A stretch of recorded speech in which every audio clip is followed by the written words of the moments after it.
Hello, everyone, and welcome to the Shakespearean Shrew. I am your Shakespearean Shrew, Karen Feiner, lover of all things bard. This podcast is a decorum be damned entrance into understanding Shakespeare's stages, for there are many, and all of the players on it. We are at OSP in Paseo. I haven't made that noise in a while.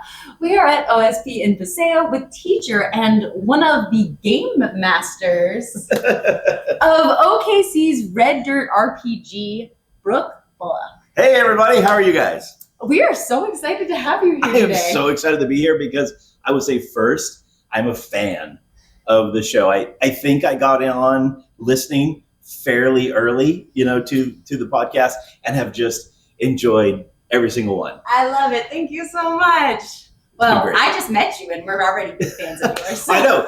Behind the scenes, I haven't even said this out loud yet. Behind the scenes, I walk in and you've got a Superman emblem on your shirt and I am there.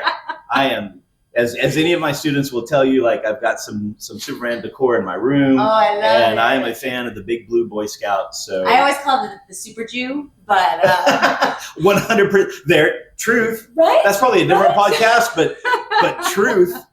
But yeah, so my brother-in-law, Captain America, gave me this shirt. Woo-hoo! So I know. Where I see the nerdiness, it's everywhere. We're here for it today. So we're talking about RPG, and I think the first thing that we have to talk about is, what the hell is RPG? Right, not rocket-propelled grenades. Good. When as a high school teacher, you go to your principal, and you're like, hey, can we do an RPG club? And they just kind of raise one eyebrow like, what the... What? Is this legal? Yeah, so RPG role-playing games. And just to be nerdy, probably not everybody knows, but those, the granddaddy of them all is Dungeons and Dragons. And if you've been living under a rock, maybe you don't know, but it's the 50th year for Dungeons and Dragons, and that 1974 birth of the game, it really comes out of wargaming, where old guys, probably not old guys, but guys probably in their basement, right, setting up instead of train tables and model trains, they're setting up reenactments of famous battles. Yes. Right, whether that be like Marathon or Hastings 1066 or whatever. It's Civil War. Battles, yes, but we right? still have. It's still a big thing, yes. Right? They're doing home versions of Risk, the board game, right? Modified versions. And long story, one sentence or two longer. This guy named Gary Gygax and Dave Arneson, they tweak it a little bit and mess with, hey, what about individual commanders instead of like the whole unit being the general of the army of everything? What about an individual unit? And that hits off really well. People love that. And it's not long before other players come into their table, start to personify these individual commanders for this individual unit, and they start acting out. Because, I think as humans, that's what we do. We're actors, really, even if it's around the campfire.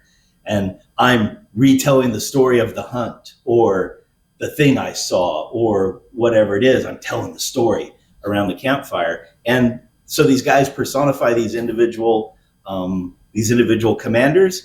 And the Dave Arneson guy says, well, what if we did something really crazy? Like, what if there was like magic? We got Merlin and that kind of thing. And some people were like, no, that's not what we do. Yeah. And other people were like, this is awesome. And way leads on to way. And pretty soon you've got elves and dwarves and hobbits, and there's Dungeons and Dragons is born. That's an amazing history of that. I did not know any of that information. And so you brought up the fact that, like, talking about it for your school, because you're an English teacher yes. in a high school, and bringing RPG, like an RPG club, into your school. What is the importance of that in that kind of a setting, in a school setting for teenagers, for young people? Oh, that's a fantastic question. We've probably all been to high school. We all know there are cliques, right? Yes. We all know there are groups. We've all watched Glee. We know. We've been there, perhaps. I lived it. Exactly. And when I was in high school in the 80s, you hid this. You did not tell people you were into Dungeons and Dragons. Like it was not something that you shared with people. But you know, decorum be damned. Kind of like abused children, you could find each other. There was like you would just look and you would know, and you'd be like, "Hey, D20," and they'd be like, "Oh yeah," and then you'd know, right? You just give the code word, and you could find each other. Nowadays, it's super popular. You've got Stranger Things and Game of Thrones and the Dungeons and Dragons movie. So what a club does at school is it gives people a clique. It gives them a reason to belong. It gives them a chance to meet people.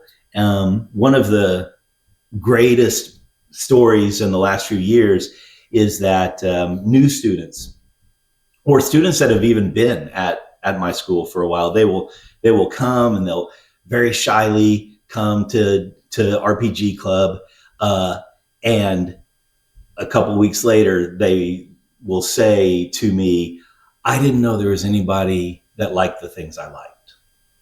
And now they have a community, right? Now they have, a reason to get up other than, books and pens and paper and stuff. And you can do both. You can be I was a nerd and a little bit of a jock too. So you can do both. You don't have to be just one thing. Mm-hmm. But that, in a nutshell, to answer your question in one sentence, it gives people community. Yes. Yeah. Which I think is great because I think in addition to, it may even break down some of those cliques because it allows people to interconnect. 100%. And so that is a very cool opportunity to have. And I kind of wish that had existed in my high school, but it did not. Yeah. It's a new thing to us. And sometimes I'm the old guy who's like, "We paved the way for you people. Like back in my day, we had to keep it secret. And now you're just like, So is the game master, this is a theater podcast-ish. So yes. Is the game master like a director? Like what's the correlation there? I think that is a great comparison. And then it also can give us a chance to talk about all kinds of things. So in essence, the game master, or dungeon master, depending on like D&D loves dungeon master. Are we in a dungeon? I know. And then it has a connotation where you're like, really? Like, what are we talking about? Anyway, so game master is a safer way to say that. Decorum be damned. Anyway, and so and so the game master has a scenario, a setup, an adventure, right? And sometimes it's pre-written, like they've bought it off, commercially. Sometimes they've what they call homebrewed it, made it themselves, and they put out the situation, and then the other players, they bring their character to the table and quote unquote, what would my character do? Like you react to that. So rather than maybe formal drama, it's probably more akin to like improv. But a Shakespeare question or a theater question that I have is, we often talk about collaboration between the actor and the director. And that's definitely happening in a role-playing game because it's that improv feeding off of, oh, you do this, so I react this way, and now we'll build this together. What about this? Oh yeah, let's do it. Whenever we get to theater, it probably depends on the director's personality, maybe? Yes. Yeah. Absolutely. Because there's, we were just talking to, Brenna Wickstrom, who is a director up here in OKC, and she was like, I just try to not have my hand too much in the pot. Like I have a vision and like, then I just tell them to try it. If they have something that they want to try and we see what happens. And if theirs works out better, great. Yeah. And she's like, you got to be flexible. 100%. And so that was a cool perspective. But I've also talked to some directors where they're like, okay, this is how we're going to do this. This is what it's going to be. And here we go. And I've seen both be successful. True. I think it just, again, it changes the experience of it. And I think that's the difference between the two kinds of directors is that the kind that's more flexible allows, I think, each actor to feel more agency. Yes. they're not just playing a role, they're actually getting to kind of take on a position within the production and own it. Yeah. I know that's what makes a role-playing game fun, is whenever you feel like you are not changing the story, but affecting the story. Mm-hmm. For sure. And maybe the game master offers up 2 doors, but they both lead to the same place. But as the player, you don't know that, right? And so sometimes there's that illusion of choice that can be a fantastic tool. Yeah, absolutely. So my brain just stopped. Where was I going with this? This is why we edit. Yes, because 100%. I have those moments where I'm like, and my brain just stopped. Editing is key. So, directors and collaboration. Oh, yes. Thank you. You're welcome. So when we're talking about this collaborative aspect of it, and there's a lot of drama that can happen in drama, shockingly, behind the stage and on the stage, because a lot of times you get very much into your role. Yes. And it can actually be a little difficult to pull yourself out of that role, especially when you're playing a role where you have to kind of go all in and you're the villain, you Mm-hmm. have to own it, you have to somehow make it believable to yourself that you would do something so terrible. And so we've seen it a lot behind the stage. We've seen it a lot on the news where actors have kind of gone too far and taken a role too far. With RPG, does that ever happen? Is that ever a thing where the drama within the game spills out, or is it much more controlled? So there's a history thing that happened in the 80s, about 10 or 15 years after the game was born, called the Satanic Panic, right? In which moms in church groups and things were concerned because, you have these people coming together, going down in the basement or wherever they were going, the den or whatever, spending hours down there around the table, rolling dice and talking in weird voices and talking about casting spells and, what is going on there. And so there were a couple of movies and sensationalized things that happened that asked that very question, like, oh my gosh, my kid is getting into quote unquote too deep. Like they really believe they are, Elfstar the Magnificent or whatever it might be. I've never heard of that in real life. Like I've only heard of that in these urban legend. It's more media driven type of ways. Yes.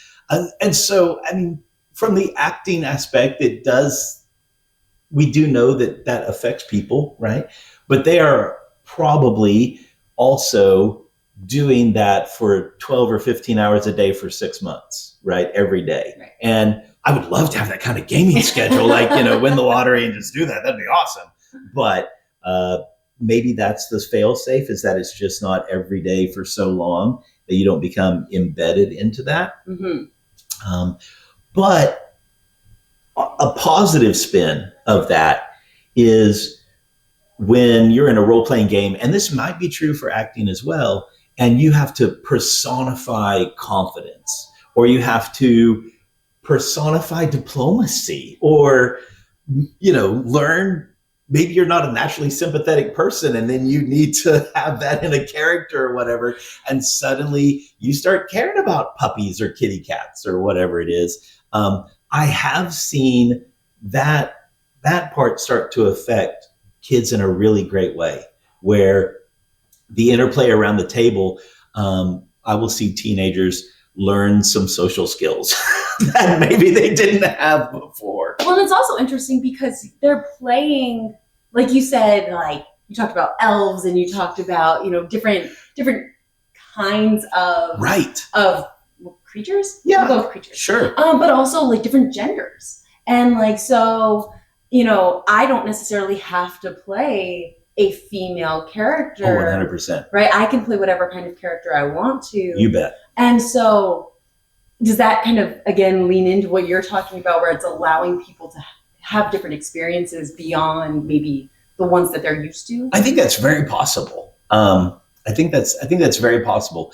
We in a previous, I can't pull it out of my head, but in a previous episode, you guys talked about Shakespearean drama let us be different people. Like we can put on new skins. Yes. Right. Mm-hmm. And that at the heart is one aspect of role playing games. And it helps you understand the marginalized person, even if that's a hobbit, like a halfling, like, Yes. someone who's pushed to the side and the big folk are doing all the stuff, right? And you're just this little hobbit. Well, and sometimes I think fantasy allows us to see it better than history. 100%. Because we aren't getting our hackles up. Yes. We aren't trying to defend ourselves and being like, oh no, like I didn't do that. I didn't oppress anybody. You're actually kind of seeing that perspective and seeing it happen through a fantastic viewpoint, Mm-hmm. which allows you to empathize with them Yes. before you start that knee-jerk reaction of, don't blame me, I didn't do it. Yeah, 100%. And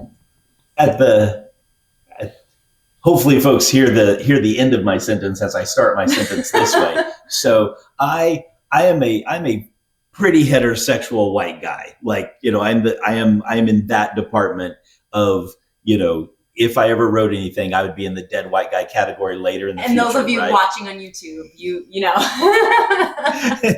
Captain Obvious, right? But I kind of got my start in the big leagues of way back as a teenager. There was a group I really wanted to play with, and they were running a very set series. For all the nerds out there, it was the Dragonlance modules, and the opening was for this female barmaid named Tika who gets thrown into heroism, right? Her first weapon is a skillet, right?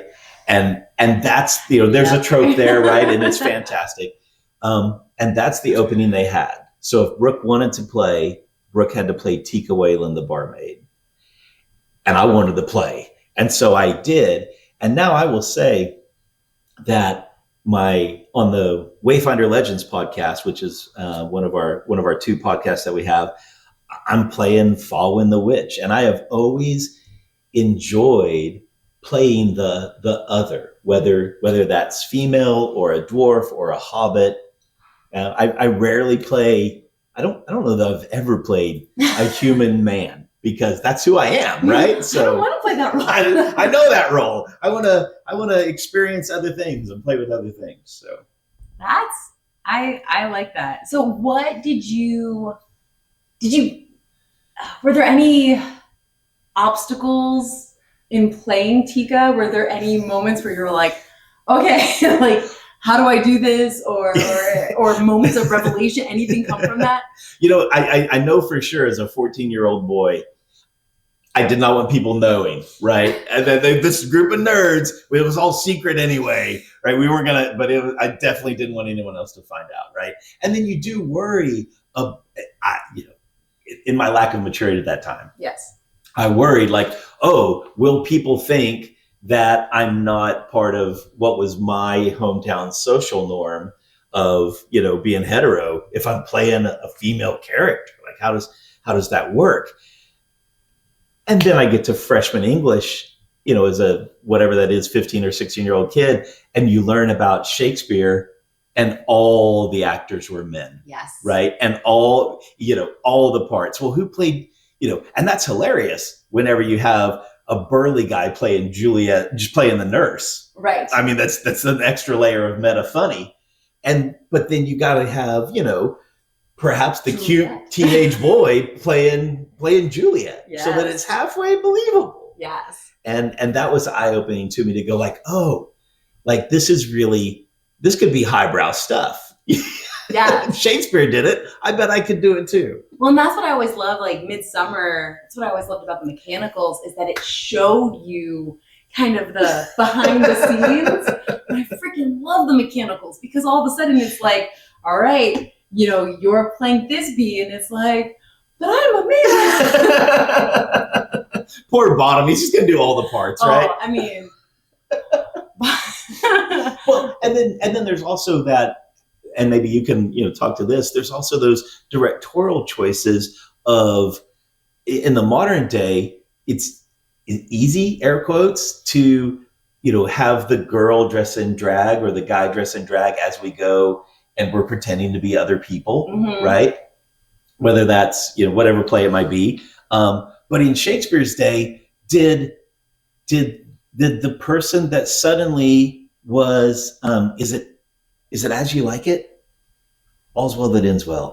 Just went completely blank on when we have a female character pretending to be male. Rosalind. Yes. Yeah, that's As You Like It. Yeah, As You Like It. There we go, right? So Rosalind as Ganymede. Yes. Right, who then Ganymede. I took my students to see it, and they were like, wait, does he know that Ganymede is Rosalind? He doesn't know that Ganymede is Rosalind. He's kissing Ganymede. And I'm going, it's okay. It's okay. And they were, this is college, and they're just like, what's happening? What's and happening? I was like, Shakespeare doesn't, he played with gender. Yeah. Like he played with everything else Yeah. in terms of politics. And and that's what I love about him, Yes. is that he was just like, this is going to be hilarious. Just watch me. Like, these are the rules our society goes with. Watch me mess them up. Watch me mess with those. Yes. And then as Shakespeare, as the director, does he have the teenage boy just take off the girly wig and then is Ganymede? Or is there like a costume on top of the costume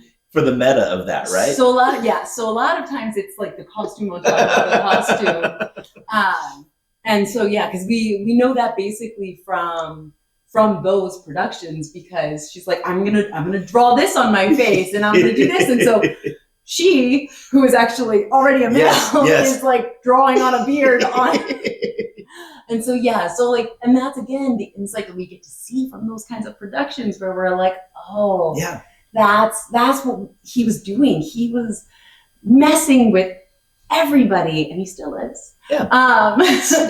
It's fantastic. But I think that's what, RPG allows for 100%. is to mess with the rules of our society, because the rules of our society, they are very strict, and yet they are just completely made up. Yes. Like there's no rule in our society that was ever, set down and we're like, this is the way it has. And I will to anybody who wants to fight me on this one, come on. I taught Bible as literature. I got you. Let's go.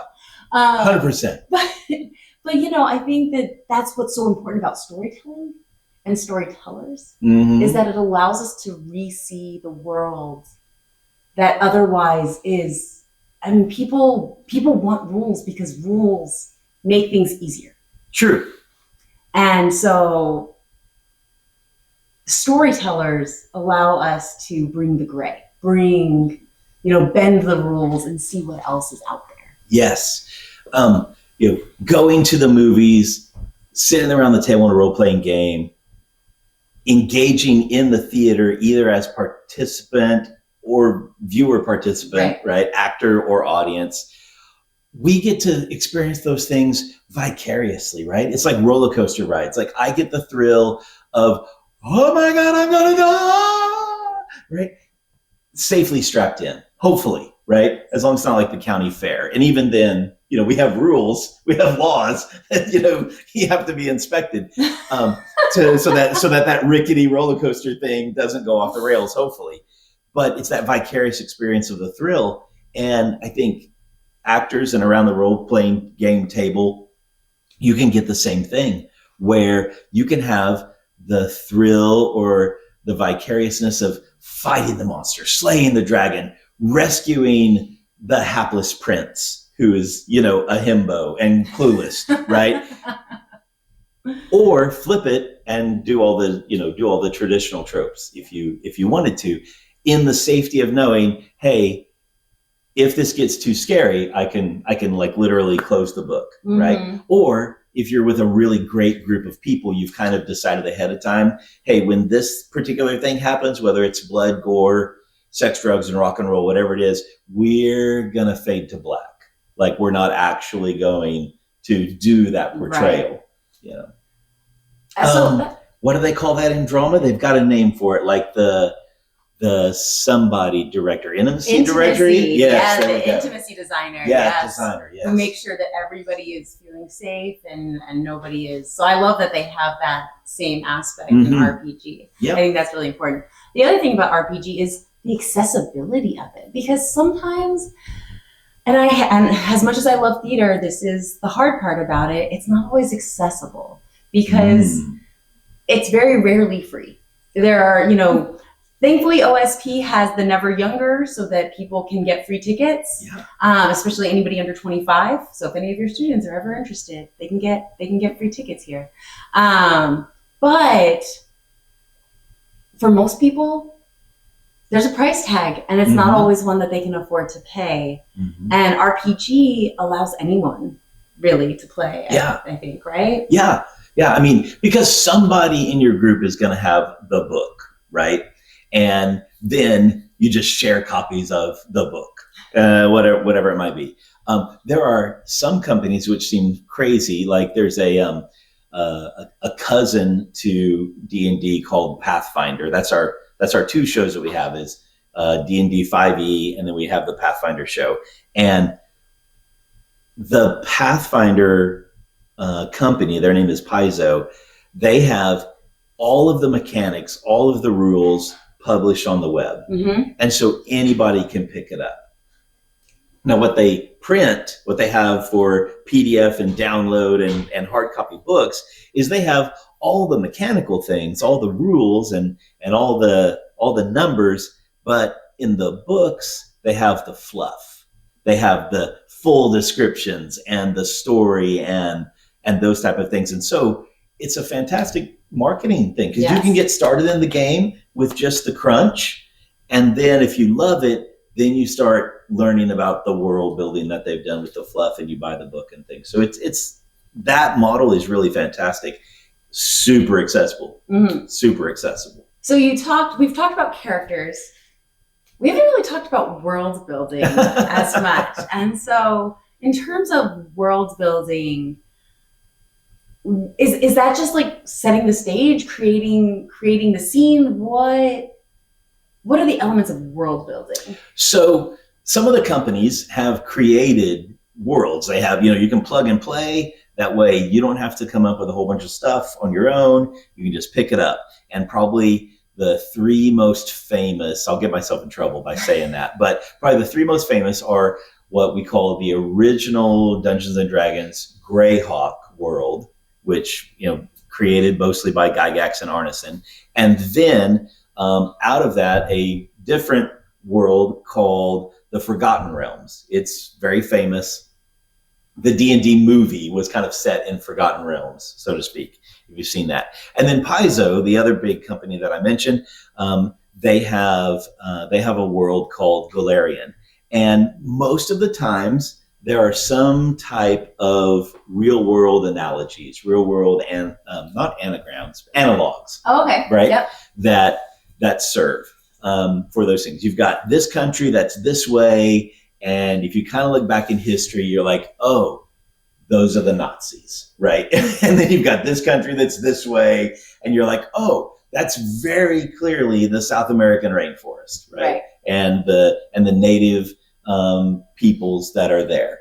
And that's the way fantasy is often built. Yeah, right? I mean, if you look at Lord of the Rings, 100%. If you look at Harry Potter, like any of those worlds, well, maybe you don't know on the surface, but if you look at it, so friends, if you like those, go look at them again. Even Hunger Games. Right?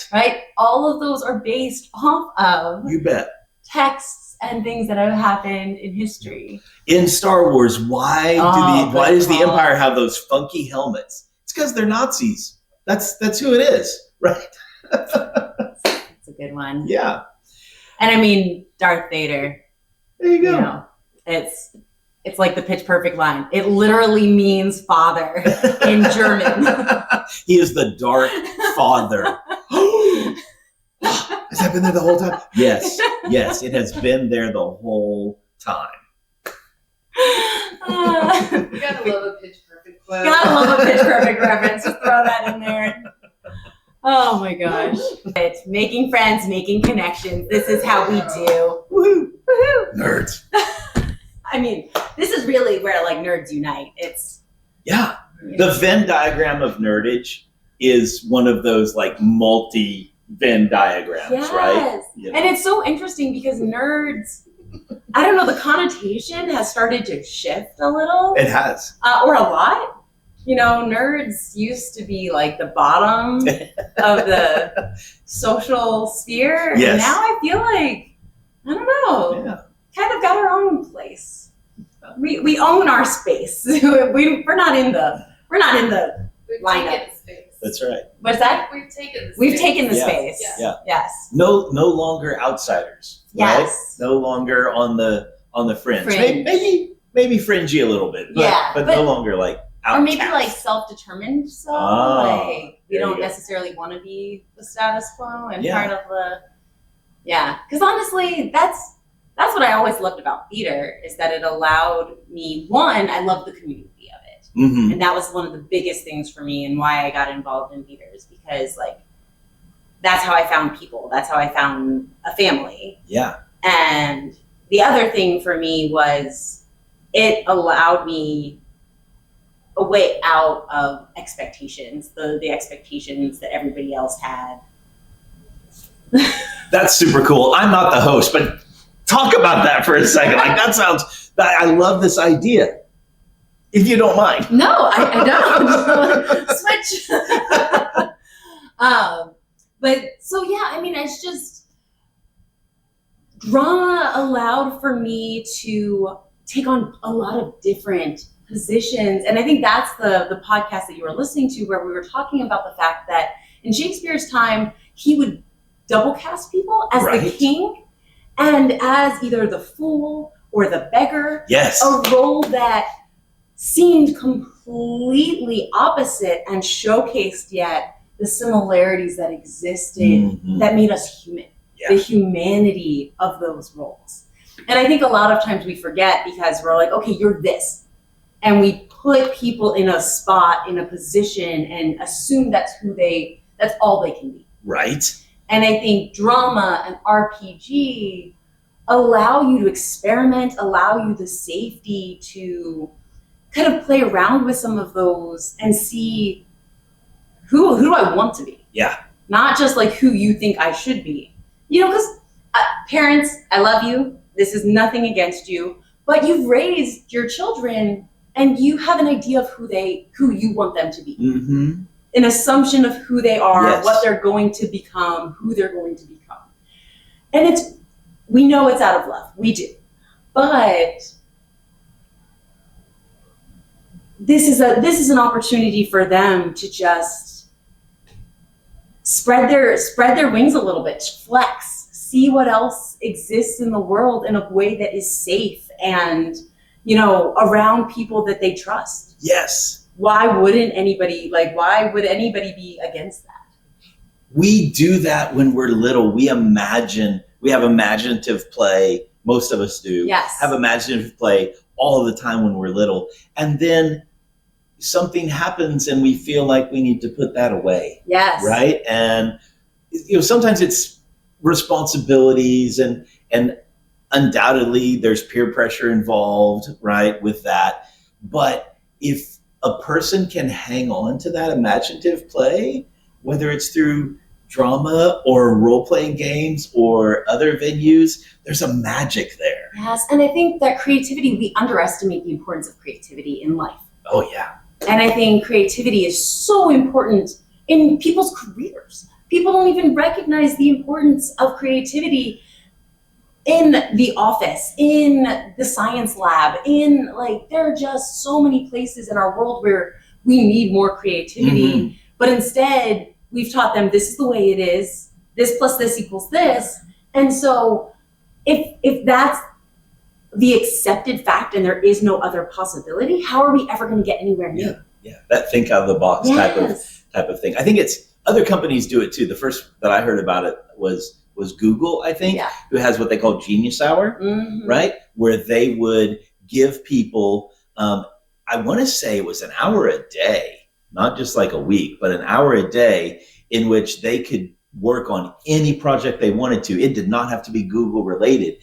And the amount of creativity and development that came out of giving folks that free time to be at work and really get paid for that, but now you're doing something that you have a passion about. Right. And for a lot of those nerds, it was probably still things that were in Google's wheelhouse. But that genius hour, if your boss won't do that, you give yourself the time for that at home, whether it's doing a puzzle or a crossword or painting or drawing, listening to the podcast, creating a podcast, going out and finding an RPG group to go get involved in. 100%. Yeah, I think that that's a big part of it that people forget about. They forget about allowing for creativity and the importance of it. But yeah, and I also I don't know, I love what you were saying about, when you were 14, how you felt about playing a female role, because I think that's also the thing that happens. It's when we're little, we play house. Sure. And we are just like, okay, you're the daughter, I'm the father, like what, it doesn't matter. Right. It doesn't, your actual identity, your actual gender, it's irrelevant when you're a kid, because you're just like, I don't understand really the social structure, it doesn't matter. Yeah. And then you kind of start to understand, and you start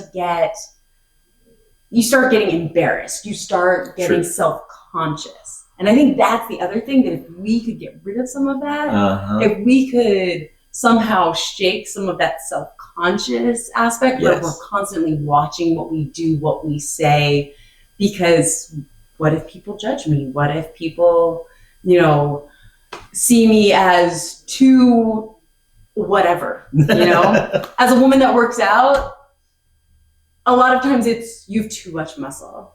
And I'm like, I can bench press you. So we'll talk about this later. Come over here and say that to my face. And, it just crushes me though, when I have, female students who are like, I'm worried about if I get too much muscle, what are people going to say? And I'm just like, again, challenge them to a push-up competition. Do whatever you got to do. Right. Keep them humble.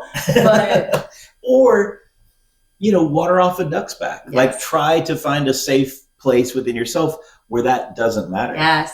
That's the other thing that being a nerd in the 80s, and also, again, I was able to kind of live in two worlds with jocks and nerds at the same time. So that was a little bit helpful. But realizing that, I like this thing that I'm doing, and you, Mr. Bully over there, you're just a jerk, and your opinion really doesn't matter.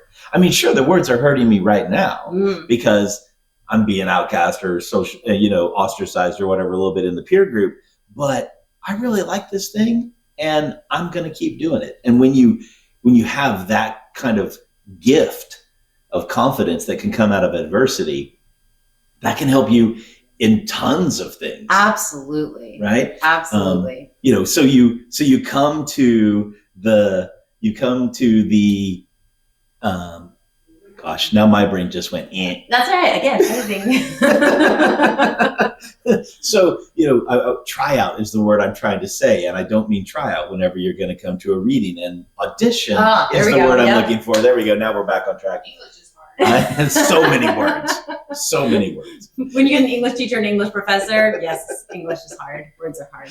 So when a person comes to the audition and you have the confidence to be like, you know what? I'm just going to go for it. Yes. Right. And with this over the top type of reaction that hopefully pays off. Yeah. But, and the same thing in role-playing games, there's nothing more fun than to see the quote unquote kind of shy, timid person playing the role-playing game for the first time. And they sit down and, the game master is like, and so, so-and-so walks in, and would you like to describe your character? And they describe their character that's coming in, and they sit down, and then they're going to join you guys at the table. And then you say, and do they say anything? And you see this person take a big breath and go, I'm Grognar, and they just jump in, and you're like, everybody cheers. Everybody at the table is just like, yes, yes. and just who cares what people think? Have fun. Yes. As long as it doesn't hurt anyone. Yes, absolutely. And I think that's, again, like you said, a great thing. I don't think many people are born with that. No. I think it's something you have to learn. We may even be pre-wired to not be that way. Because it's a threat. Right. It's a threat to us if we're thinking about humans as animals, which, let's be real, we are. Right. And fight or flight, I mean, if we don't fit in with a group, if we are the outcast, we are in danger. Yeah. No fangs, no teeth, no claws, no armor-plated skin. We're really not that fast. No. So nowadays it's like, you get your head flushed in a toilet. But if we're talking old school, it could have been a lot worse. So I think we still have that same instinct to fit in. Yes. That instinct to sell somebody else out if we need to, because they're a bigger loser than we are. And climb that social ladder, right, by putting others down. Exactly. And so if you can switch that and learn to find your inner Ragnar or whoever you are, find that inner beast where you're like, I don't care. That's right. I don't care what you think, because I'm comfortable with who I am. That's hard to do. And I think that's a really important skill to practice. Mm-hmm. Kind of circling back around a little bit, do you think Shakespeare has any, was there, for lack of a better term, subliminal messaging in having the actor who played the king also play the fool? Because the audience would be like, wait, for a half second, they'd be like, wait, that's the king. Why is he? Oh no, that's a different character now. But that power, is a message on power? I don't know. It's a really good question, and it's very hard for me. I would love, if I could go back and be like, tell me how, because again, I really think he was the start of finding human nature on the stage. And 100%. I think that's why we still perform his plays, is because he showed us what humans look like. And we were just talking about the fact that he doesn't really have heroes. He's got great villains, but he doesn't really have one person that comes and saves the day. I think he really does, do a lot of messaging. I don't know. A lot of it, the things that I focus on are kind of the more, out there elements of it. Sure. But he comes at you and he tries to showcase these elements of our society and all of the problems that exist in his society and ours, unfortunately. But yeah, I think that he's definitely trying to make a point. But to come back to your question, there's so many layers. And again, he took so many stories that already existed. True. Even Merchant of Venice, which I've studied so much, but it already existed before Shakespeare. He just gave it more because he made Shylock human. Yes. Instead of making him a monster and a Jew, he made him a Jew and a man. Right. And that's what I think he did in all of his plays for the king too, which was not what the king was. So in a sense, yes, because the king was the voice of God. Right? And he's like, all right, so he's the voice of God, but he's also going to play this beggar and this crazy person over here who's rambling things that nobody understands and is incoherent. Mm-hmm. I can't help but think that there is some method to his genius. I'm just going to say it. I can't call it madness. No, without a doubt. And I sometimes wonder, as we look at Shakespeare today, one of the things in role-playing games that you do is there are tropes. I mean, for archetypes is a better word, right? There are archetypes, and they are almost ingrained. Jung says they're ingrained on a collective unconscious level, right? Carl Jung says that. Yes. And so Shakespeare, did he know them? I mean, I think he was in tune to them. And then, as you said, he might be the first to put him in a blender and give that humanity mix. Yes. So, and not to make this like the female episode or whatever, but I'm fascinated by his female characters that I often wonder, is he making commentary? Is he saying, hey, y'all, watch this while I break your expectations? Is he speaking to power and relationships? Or is it just because I'm a modern guy and so I'm putting that in there? I mean, I find myself in the same boat all the time, but when you look at his characters, like you brought up As You Like It, Mm-hmm. he gave Rosalind the last lines. He gave Rosalind a lot of lines. Like, and that was kind of unheard of at the time. Or Twelfth Night is another great example of a woman who is able to get out of a horrible situation and kind of figure out things on her own. Right. You know, and yes, the ending is a weird marriage that is just so strange, but that's also Shakespeare's way. And I think that was also a commentary for him. Like his happy endings. As You Like It. Oh man, his happy endings, you're like, and they're married. That's a dumpster fire. All right, we're just going to go with that one. And you look at the relationships and you're going, okay. Are you telling me Benedict and Beatrice don't make it? Is that what you're trying? Are you trying to run this for me? Honestly, those might be the only ones that I support. Because she calls him on his shit. But like, you know, I always joke around with my students. I'm like, how do you know it's a comedy?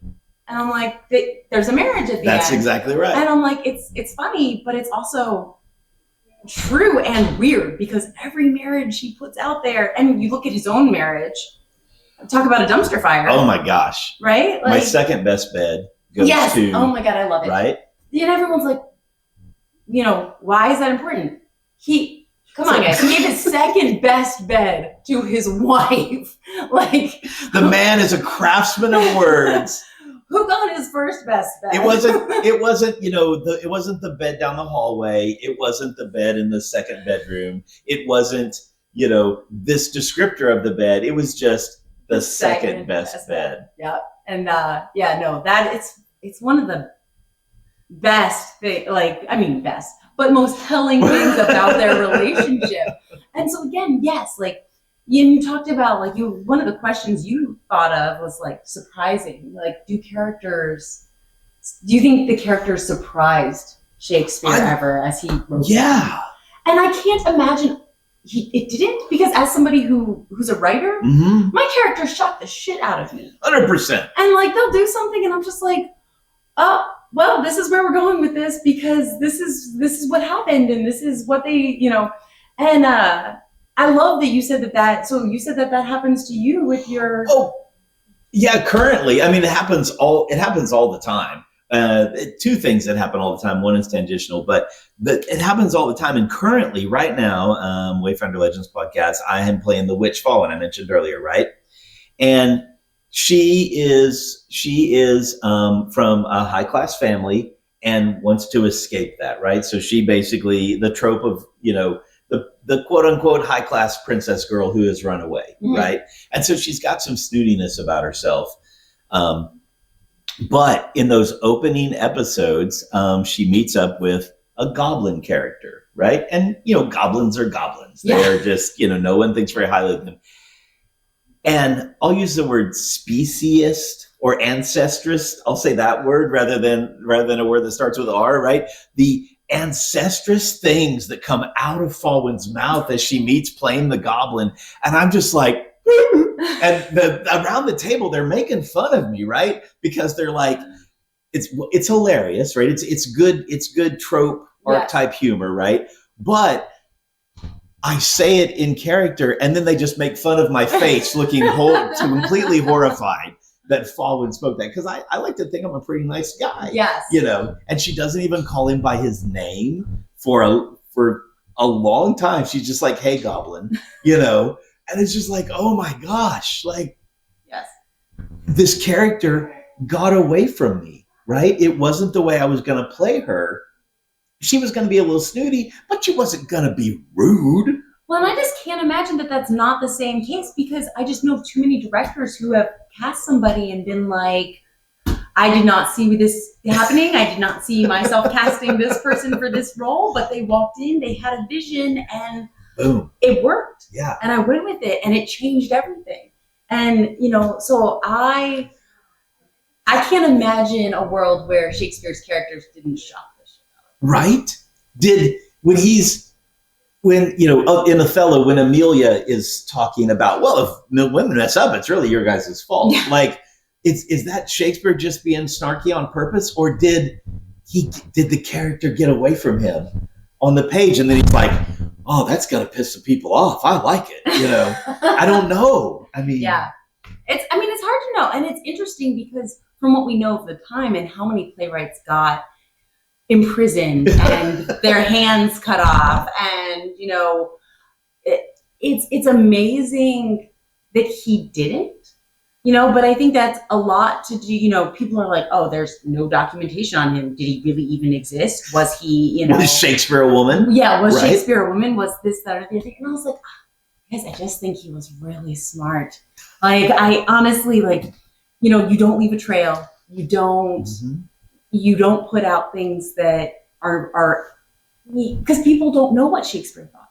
And that, again, is what's so powerful about him. I've had people call him a feminist. I've had people call him a racist. Yes. I've had people call him anti-Semitic. Everything. But at the same time, I'm like, okay, there is validity to every single one of these claims. But his Shylock speech, and again, you look at everything else he said about Jews and you're like, yikes. Right. And there's always that but. We just don't know. And that's what makes him so powerful, I think, is and the importance of a director or a playwright, right? Is that we can't ascribe him any of these things. All we can do is figure out what they do for us and what they mean to us. And even if I want, there's just, it's like sometimes I can say, oh, like maybe with Taming of the Shrew, oh, Shakespeare's really making fun of women like that. But I don't think I can ever say that he's being sarcastic about the humanity of Shylock, right? I can't figure that into that hole. Like, it just doesn't fit. But even with Kate, everyone's like, oh, you took your name from the Taming of the Shrew. And I'm like, man, if you play that one right, it's freaking funny. It's hilarious. And it turns it on its head. And Kate comes out of it looking like a badass. And it just depends on how you play it. And I think that's what's so important about the play aspect, about the play on the stage, play in RPG. Yes. Right? It's that it's not what you're given, it's what you do with it. 100%. And so we can try to give him every single, title and put him in any single box we want to, but we can't go back in time. We can't ask him what his intentions were. All we can do is take what he gave us and figure out where to go with it. And maybe like Da Vinci and Michelangelo, maybe it was just genius. Yeah. Right? Maybe it was just genius of the time, genius of the sculptor, genius of the painter, genius of the wordsmith, but maybe just being able to see people, maybe just that, psychology or whatever he was. But I think that's what all great artists, and I hope it's not, I hope that genius isn't limited, and I hope that we develop it further. And that's what worries me about cutting arts programs and, the things that we deem as of lesser value. Right. Is I'm like, are we taking away our opportunity to develop what it means to be human?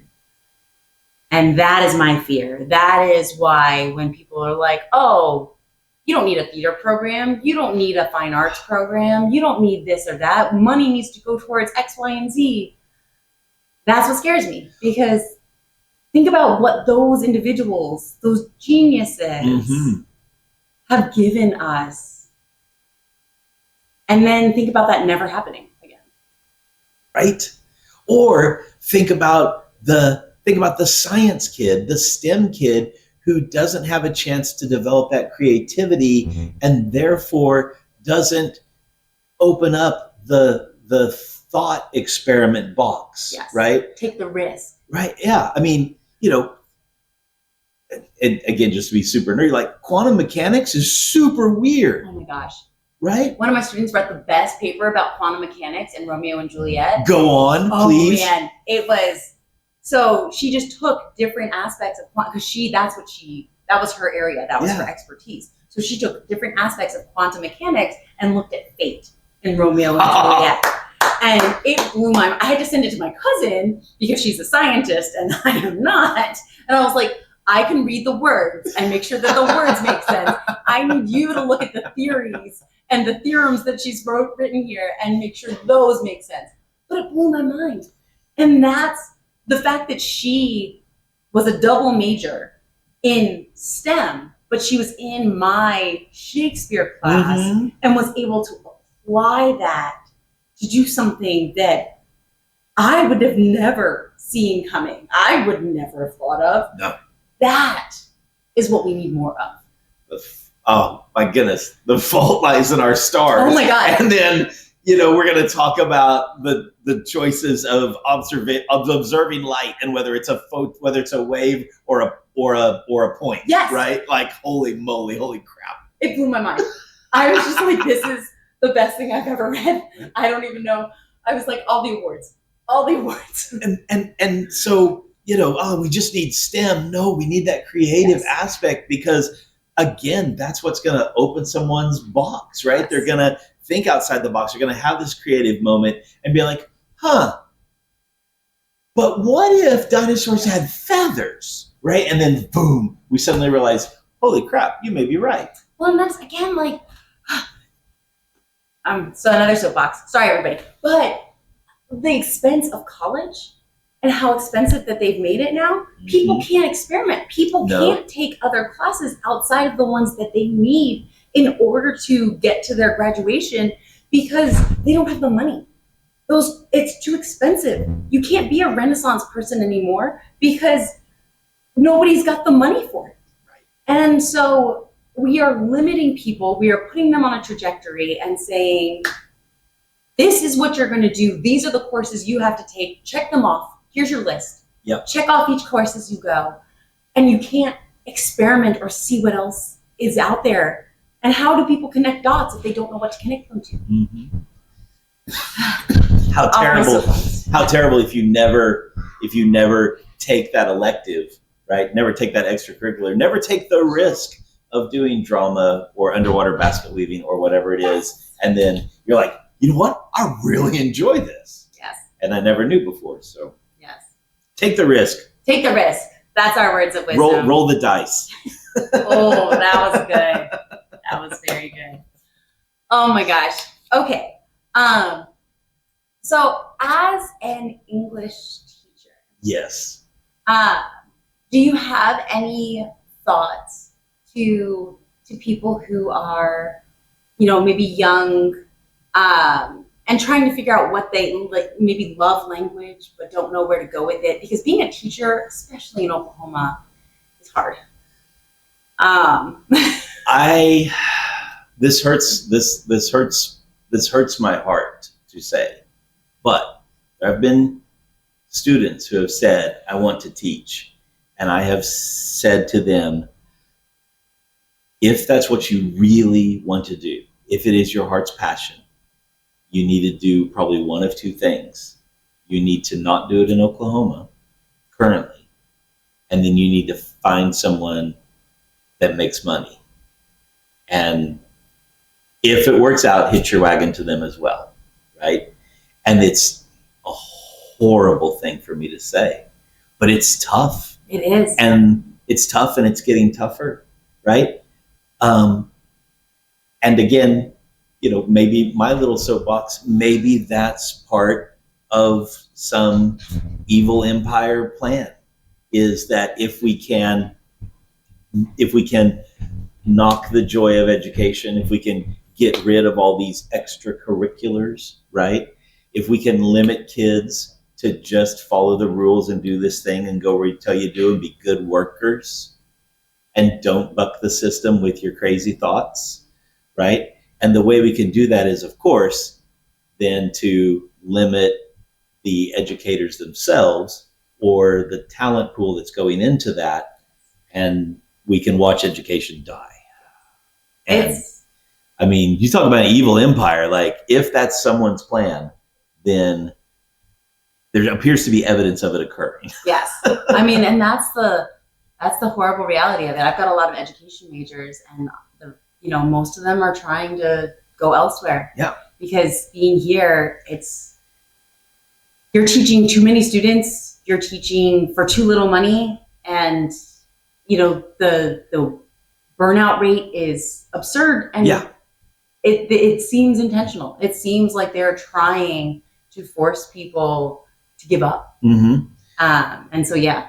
And the only way to survive is to find community, right? Like I am super blessed, knock on wood, that where I teach at currently is like a rock star group of teachers. And we encourage each other and empower each other. And we have lunchroom conversations about, oh my gosh, this and that, and weaving your topic into my topic and your class into my class.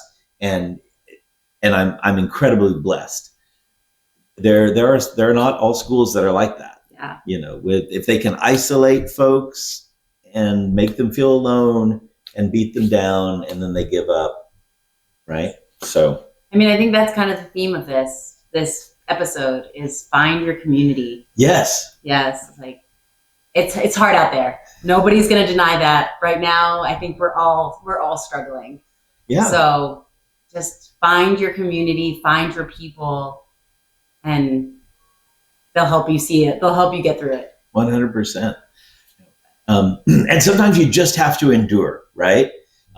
If drama and stories tell us anything, you've got to have the road of trials. You got to have the belly of the whale experience, right? Maybe that lasts a moment or a month or half a decade. I don't know. But if we can, the hero's journey tells us if we can come out on the other side of it, we're going to be stronger, faster, and better. But man, it's tough where we're at right now. Yeah, it is. All right, Brooke. Well, it has been so delightful to have you on this episode. And to end on a happier note, where do people find you? So if they want to listen to your podcast, if they want to... You bet. Tell them where to find you. So we have two podcasts. You can go to reddirtdnd.com, and therein you can see all of our shows. We have some shows on YouTube that play, and then our two podcasts are Red Dirt DND. You can look that up on any player and find it, and it's a 5th edition game. Our first campaign, about the first 100 episodes or so, was set in the Weird West, and so that was tons of fun. We had cowboys and elves and dwarves and steam trains. It was Beautiful great, combination. absolutely fantastic. The current one that just started, we're only on like episode 14 or so, is D&D 5e, same, Red Dirt D&D, and that campaign is Curse of the Clockwork City, which it has a little steampunk vibe to it. So that's tons of fun. The other podcast is Wayfinder Legends, and it's the Pathfinder one, kind of the little sister to D&D. And it's a different group of folks. I'm the only one in the crossover between those two, but we're just having a blast in both of those. Well, I am gonna have to listen to your podcast because it sounds too much fun. I can't stop myself. But thank you again so much for coming. It's been so much fun to talk to you. We'll have to do it again. Yeah, I'd love to come back. I'd love to talk about more. English things or something. Yeah, like we didn't even talk about meter or scansion or rhythm. That could take an hour, so we'll time that for the next one. But thank you everybody so much for listening, and just remember, all the world's a stage, and you too can be a shrew.